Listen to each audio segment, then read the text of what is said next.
Basketball Insider. You can find him on Twitter at King of B-Ball News. King of B-Ball News. Also, Jonathan Bates. You can find him on Twitter as well. I believe that's Jonathan J. Bates. He's a writer for AmicoHoopsNet, also for Spark Sports. So appreciate both of you guys, man. This was dope. I didn't know it was gonna be this good, but this was good. Yeah, this is real good. Thanks, man. So appreciate you guys. Make sure you guys have a good one. All right, too, bro.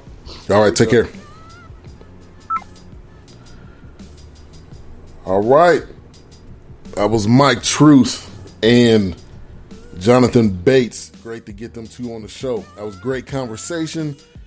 Yeah, it was kind of like First Take. It was pretty cool. So, first, let me give a big shout out to the other people in the chat room. Appreciate everybody for coming in. We got Mocha Bella. We got Jay Fish. I think I said Tyler Butler already. Excuse me. Enough with the BS podcast. Tyler says, side note, Green is a freaking idiot. Watch him foul out game 5. Honestly, I thought he was going to be out the previous game. Just the way that the way it was trending, I thought he was going to be thrown out. Also, we got DJ Queen. Appreciate you. Jay Fish says, Cleveland has to play at record-breaking game to beat them. If and only if they can do it again, they can win on the road. Hard to see it happening. I agree. Courtney Arden says, Game 5 goes to the Warriors. They will be ready. All right, so what we're going to do, we're going to take a break, another break, and then right after that, we'll have our special guest on the show. Special guest. So stay tuned, and we'll be right back.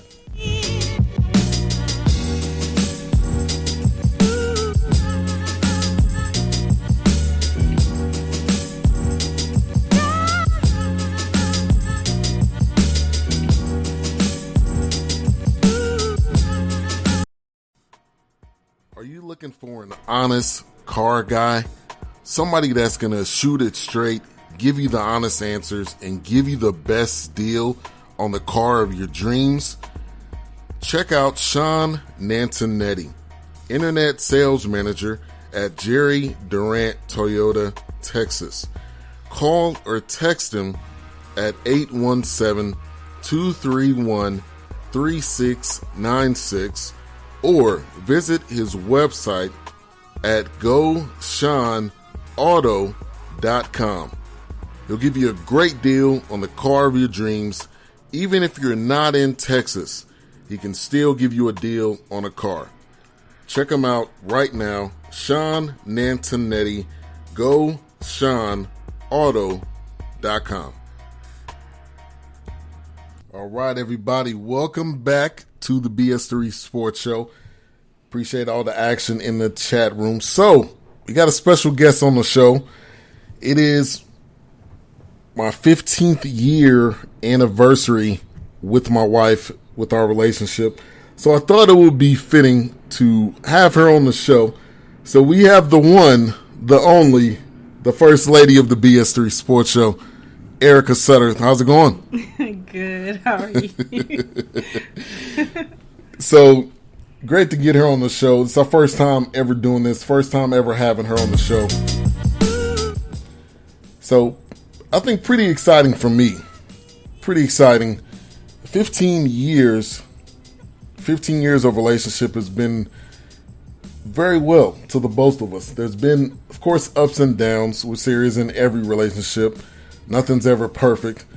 But I wouldn't trade all these years in for the world. So, over these 15 years, how much have I gotten you into sports? I know you weren't a sports person at all when we first got together. So, how well have I done bringing you into the sports world? I would say you've done really well, because I went from knowing nothing and being completely disinterested to now I really get excited more so about finals than necessarily what's going on throughout the year. of course, my connection draws more towards the players and their story, and that's what draws me into liking a team. But now I feel like I can kind of keep up with the lingo or even general conversations with other people about, what's going on and the scores, and I can understand certain plays. So you've done very well. Well, that's good. I'll give myself a pat on the back for that. That was my goal, to get you more involved in sports, and it worked out. So good. All right, so we were able to cover the FC Dallas game last weekend, and I posted that on Facebook, like relationship goals, hashtag marriage goals, because it's something that I always wanted my wife to be involved in, and I wanted to get your thoughts on how was the experience. Did you enjoy it? Would you want to do it again? And I'm sorry, FC Dallas is a part of Major League Soccer, so it was great to get her to come out. I really did enjoy it. Soccer is really interesting, and it was a great view from being in the box and being able to see the whole field and what was going on. And it was nice, like, meeting all the other people there who were reporting on it. So it was good. I mean, I enjoyed it. I mean, we've done the baseball game and haven't yet gone to a football game yet, but I enjoyed it a lot. And football game will be coming very soon, so we will make sure we'll make that happen. All right, so we both watched the game last night. There was a lot of shaking of the heads. There was a lot of confusion on the fouls, calling a technical one play, saying it wasn't a technical the next minute. What was your thoughts on last night's game? Well, first, if it's okay to say, it seems like every year in the finals, whether it's basketball, maybe in football, it feels like they have to go more than 3 or 4 games. We've heard this before.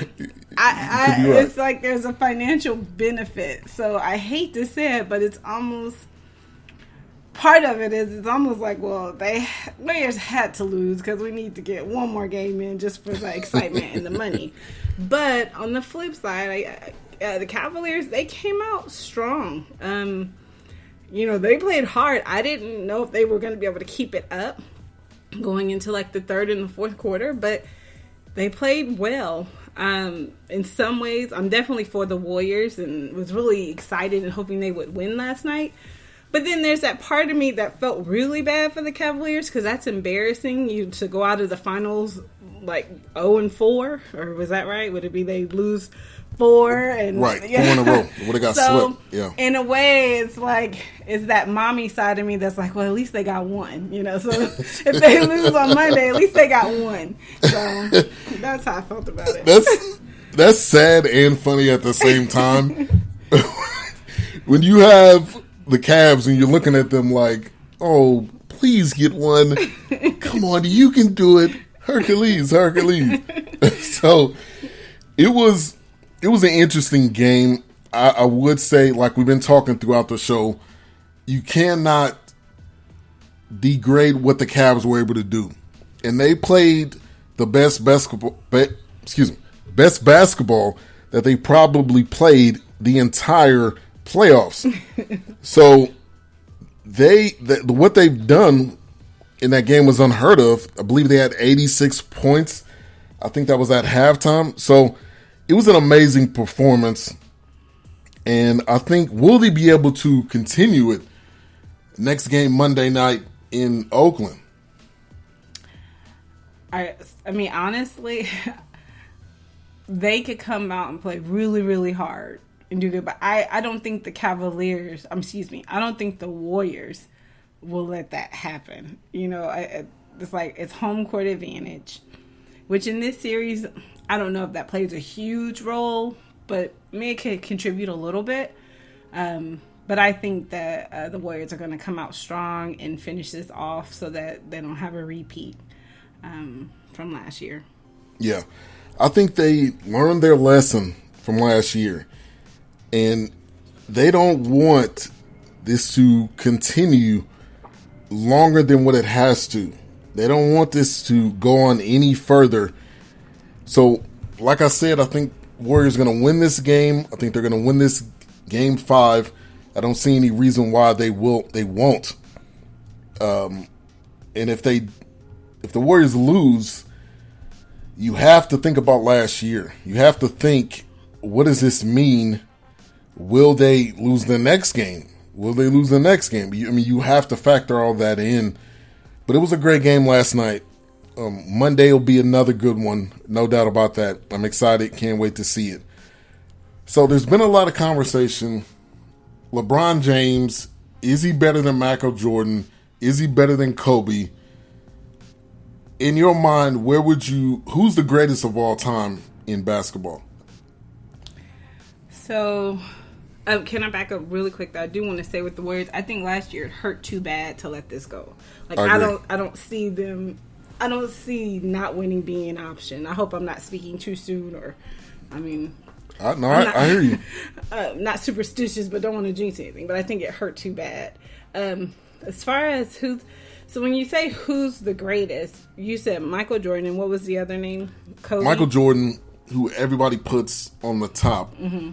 LeBron James, who, because he has number 23, and he's played, great basketball, they put him there, or Kobe. Kobe's not too far behind. So I think that's a hard one because that's 3 different generations. So I think that for that generation, for Michael, he was the best.